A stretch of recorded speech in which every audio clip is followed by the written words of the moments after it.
Hi, this is Sirin from Moog. It's based on the Minituar, but other than the new look, it also has modified oscillators that have a substantially broader range. Despite the fact that they're so similar, if you search the web for reviews of the Minituar, you'll see reviews from 7 years ago that couldn't have guessed the substantial changes to the firmware since then. In this video, I'll cover everything that Sirin and Minituar are today. Let's get started. I'll start with a quick unboxing. Sirin isn't very big.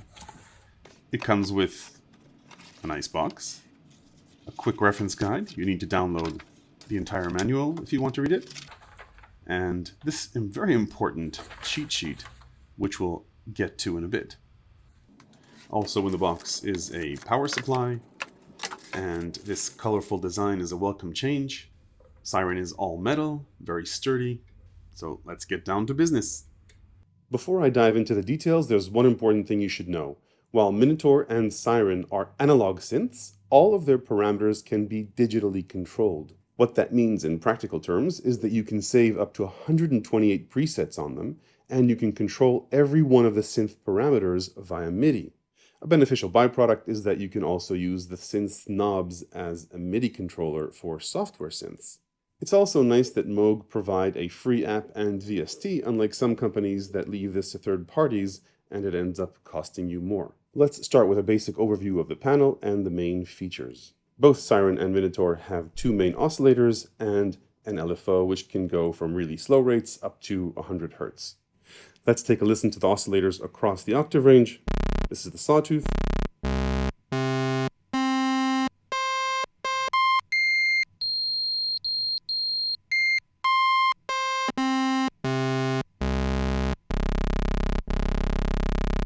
And the square.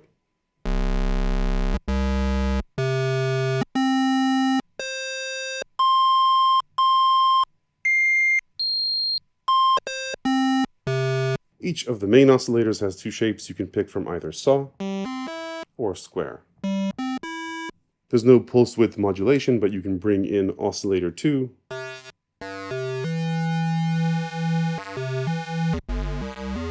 and have a similar effect. The oscillators move in tandem, but oscillator 2 can be tuned anywhere from an octave down and behave like a sub-oscillator to any interval you want, up to an octave higher. Now, other than this coarse tuning, you also have fine tuning using the glide button, which acts as a shift button, and turning this knob. So if I hold glide or shift and turn the frequency knob, I can tune the precise, specific interval I want. Now, as a matter of fact, quite a few features have been made available on the panel using this shift knob combo, as you can see in the bundled cheat sheet and in this screen overlay. And I've also created a printable version of this, so if you own either Sirin or Minituar, you can pause the video here, take a screenshot, and print this for reference. Okay, let's move on to the filter. The filter is a classic 24 dB per octave Moog ladder filter. Let's hear a few sweeps, some resonance. You do lose a bit of the bottom end as you crank up the resonance.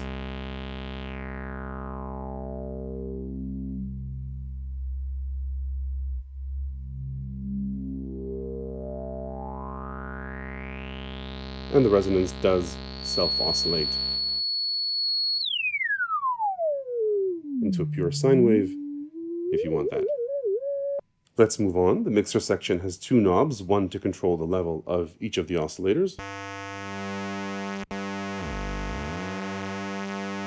Sirin and Minituar have an external input in the back, and a nice addition in later firmware versions of the Minituar and Sirin, of course, is that you can control the level of the external input coming in the back using Shift and VCO1 level. You can bring in any audio you want in the external input, and either process it alone with a filter by lowering the levels of oscillators 1 and 2, or combine it with them.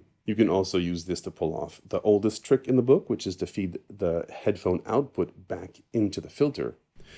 So I'll go ahead and plug the headphone out and then back into the external input. Now Shift and VCO1 level will bring the external input all the way down, and then we can see what happens when we gradually bring it in.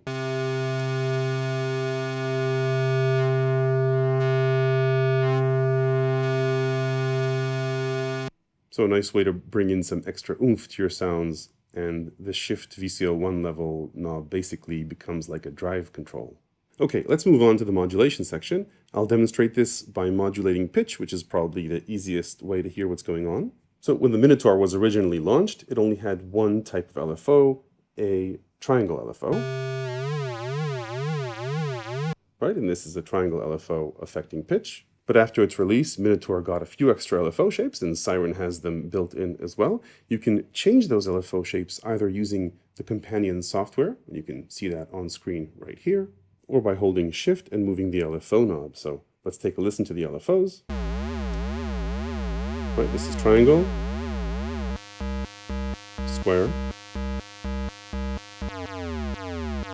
saw, ramping down, up ramp, sample and hold, random, and you can change the rate, of course.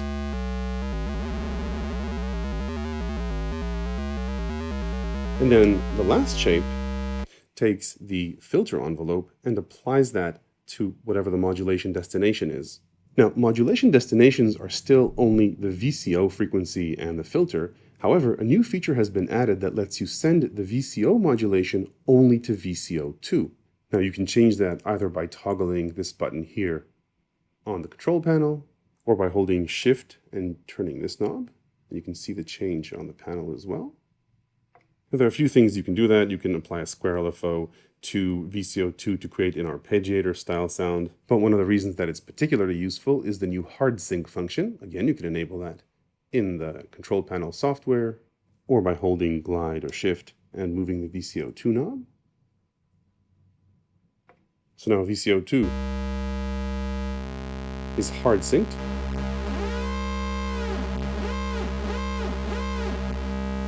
And back to my LFO shapes, I can use the filter envelope to control the hard sync. So bringing this full circle back to modulation, LFO1 is using the filter envelope as a source, the frequency of VCO2 as a destination, which is hard synced to VCO1, and this is what it sounds like.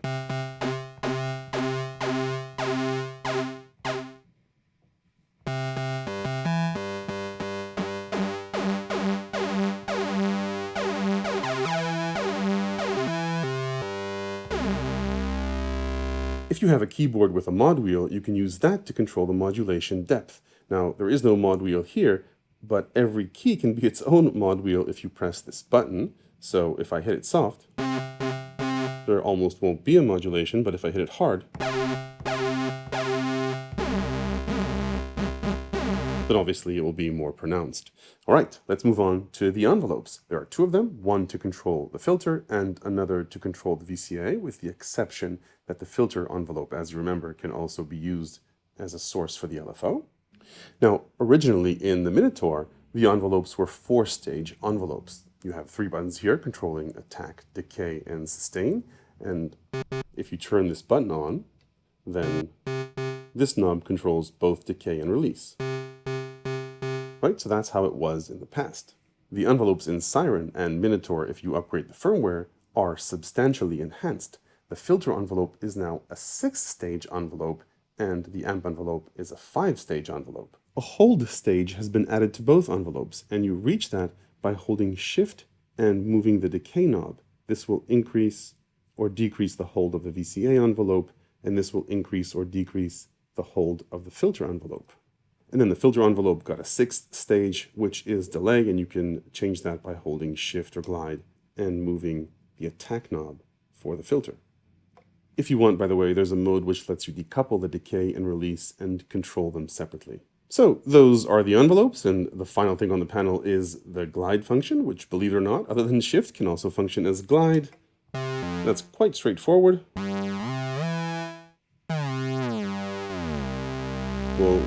fly portamento or glide between notes, and there are 3 different glide modes. I won't get into that. If you want, you can check that out in the manual. Let's take a quick look at what's going on in the back. We already talked about the audio input and outputs. You've also got MIDI in and USB for MIDI in and out.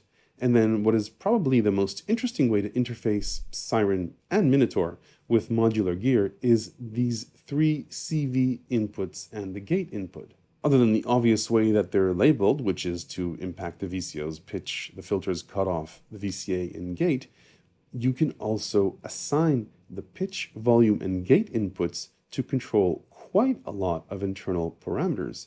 You make this assignment in the companion software, and then any voltage from 0 to 5 volts will impact any destination parameter you choose from this list. By the way, these parameter changes also send out MIDI data, so you could use this synth as a CV to MIDI converter. Let's take a little deeper look at the companion software and plugin.